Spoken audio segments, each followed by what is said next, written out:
MG9 news. త్రాగునీరు అందించలేని MLA అవసరమా? గ్రామ చెవిడి నిర్మించలేని ఎమ్మెల్యే అవసరమా?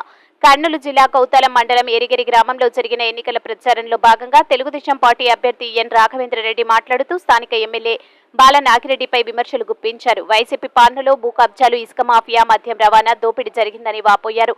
రాఘవేంద్రరెడ్డి మాట్లాడుతూ తనకు ఒకసారి అవకాశం ఇవ్వాలని ప్రజలను ఉద్దేశించి ఓటును అభ్యర్థించారు. ఈ కార్యక్రమంలో టీడీపీ మండల నాయకులు చిన్న బసప్పదని, తెలుగుదేశం పార్టీ జిల్లా రైతు సంఘం కార్యదర్శి వెంకటపతిరాజు, రాష్ట్ర తెలుగు యువత ఉపాధ్యక్షులు సురేష్ నాయుడు, రాజానంద్, ఎరిగేరి బసవరాజు, మాజీ సర్పంచ్ చంద్రశేఖర్, రామలింగ, సాయిబాబా, తెలుగుదేశం నాయకులు, కార్యకర్తలు, జనసేన, బీజేపీ కార్యకర్తలు పలువురు పాల్గొన్నారు. MG9 న్యూస్ తో కౌతాలం రిపోర్టర్ మహబూబ్ బాషా.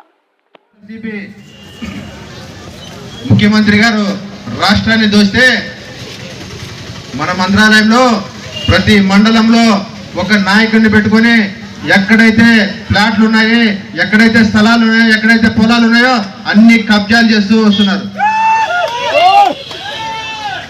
తాగడానికి గ్రామాల్లో నీళ్లు ఉండవు, కానీ మందు మాత్రం వైఎస్ఆర్సీపీ నాయకులు మందు మాత్రం ఖచ్చితంగా ఉంటుందని చెప్పి మన మండలంలోనే తుంగభద్ర నదిలో ఉండేటువంటి ఉసుకని కోట్లాది కోట్లు అమ్మి కుప్పేసుకున్న ఘనత ఈ వైఎస్ఆర్సీపీ నాయకులది. ఖచ్చితంగా తెలుగుదేశం పార్టీ అధికారంలోకి వచ్చిన తర్వాత మీరు తిన్నదంతా కక్కిచ్చే బాధ్యత కూడా సీఎం చంద్రబాబు నాయుడు గారు ఈ మంత్రాలన్నీ నియోజకవర్గంలో నేనుంటా, ఖచ్చితంగా వాళ్ళని కక్కిచ్చేంత వరకు వదిలిపెట్టే ప్రసక్తే లేదని చెప్పి తెలియజేసుకుంటున్నా. ఎక్కడైతే కబ్జాలు చేశారో సర్వే నెంబర్లతో సహా, ఏ ప్లాట్ నెంబర్లతో సహా మా దగ్గర లిస్ట్ ఉంది. ఖచ్చితంగా మీకు హామీ ఇస్తున్నా, ఎక్కడైతే కబ్జా చేశారో మళ్ళీ అక్కడ వచ్చి వాళ్ళే మనకి హ్యాండ్ ఓవర్ చేసేంత వరకు వదిలిపెట్టే ప్రసక్తే లేదని చెప్పి తెలియజేసుకుంటున్నా.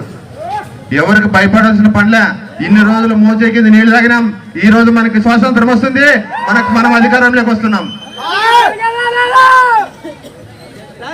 గతంలో చిన్న గుడిసెకు 150 రూపాయలు వచ్చే కరెంటు బిల్లు ఈ రోజు 650 రూపాయలు వస్తుంది. అదేవిధంగా గ్యాస్ సిలిండర్లు తీసుకుంటే గతంలో 650 రూపాయలు ఉన్న గ్యాస్ సిలిండర్ మన తెలుగుదేశం ప్రభుత్వంలో ఈ రోజు 1350 రూపాయలు గ్యాస్ సిలిండర్ అయింది. ఆ రోజు ఇసుక 1500 రూపాయలు పెడితే ఒక ట్రాక్టర్ వచ్చే ఇసుక ఈ రోజు 7000 8000 రూపాయలు పెడితే కూడా రాని పరిస్థితి. డీజిల్ అయితే మన తెలుగుదేశం ప్రభుత్వం హయాంలో 60 రూపాయలు ఉన్న డీజిల్ ఈ రోజు 110 రూపాయలు అమ్ముతున్నాడు. పక్క రాష్ట్రంలోనే 100 రూపాయలకి దొరికితే మనం 110 రూపాయలు కొనాల్సి వచ్చింది. 10 రూపాయలు నిట్టు నిలవన దోస్తున్నాడు. ఏదో సాయంకాలం పూట పనికి పోయి వచ్చి ఒక 90నో ఒక క్వార్టర్ తాగామనుకుంటే ఆ రోజు 60 రూపాయలు 70 రూపాయలకు వచ్చే క్వార్టర్ ఈ రోజు 200 పెడితే కూడా మనకు దొరకని పరిస్థితి. నిట్టు నిలవన దోచి సంక్షేమ పథకాలు అంటాడు. రాష్ట్రంలో ఉండే ఆస్తులన్నీ అమ్ముతూ మన దగ్గర నిట్టు నిలవన దోచి మన మీద అప్పులు పాలు చేసి మన మీద ప్రతి ఒక్క కుటుంబం మీద అప్పు చేసి పెట్టిపోయిన పోతున్నాడు ఈరోజు జగన్మోహన్ రెడ్డి గారు. కాబట్టి సంక్షేమ పథకాలు అయితే మనకు చంద్రబాబు నాయుడు గారు సూపర్ 6 పథకాలు ఖచ్చితంగా ప్రతి ఒక్కరూ ప్రజల్లోకి తీసుకెళ్లి ప్రతి ఇంటికి ముట్టించాల్సిన బాధ్యత మన కార్యకర్తలపై ఉంది. 18 సంవత్సరాలు నిండిన ప్రతి ఆడబిడ్డకు 1500 రూపాయలు ప్రతి నెల అకౌంట్లోకి వేయబోతున్నాడు. అవ్వాతాతకు పింఛన్ అయితే ప్రతి నెల 4000 రూపాయలు, మొట్టమొదటి రేపు నెలలో 7000 రూపాయలు ఇస్తూ ప్రతి నెల 4000 రూపాయలు ఇవ్వడం జరుగుతుంది. గతంలో ఈరోజు వైఎస్ఆర్సీపీ ప్రభుత్వం ఒక నెల మిస్ అయితే ఆ పింఛన్ ఎగ్గొట్టేస్తారు.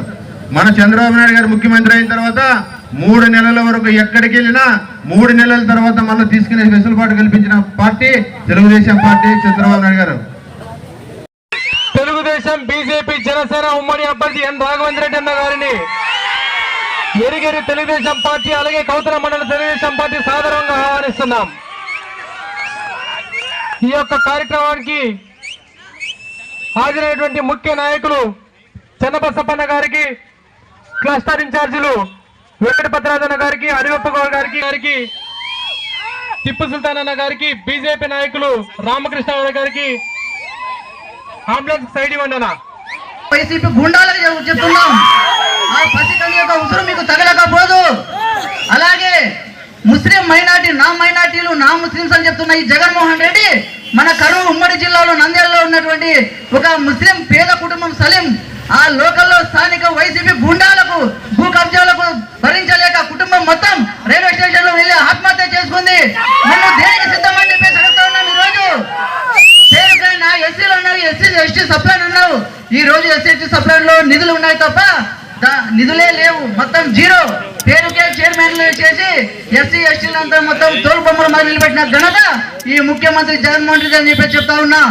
ఈ కాలనీలో మా ఎరిగేరి గ్రామంలో ఇంతకు ముందు 2014లో మన మంత్రాల నియోజకవర్గంలో తిక్కారెడ్డి గారు ఇన్ఛార్జ్ గా ఉన్నప్పుడు నా ఎస్సీ కాలనీలో 126 మందికి ఈ పేదలకు ఇంటి స్థలాలు ఇచ్చి ఇల్లు కట్టించిన ఘనత మా తెలుగుదేశం పార్టీ తరఫున గుర్తు చేస్తా ఉన్నాం.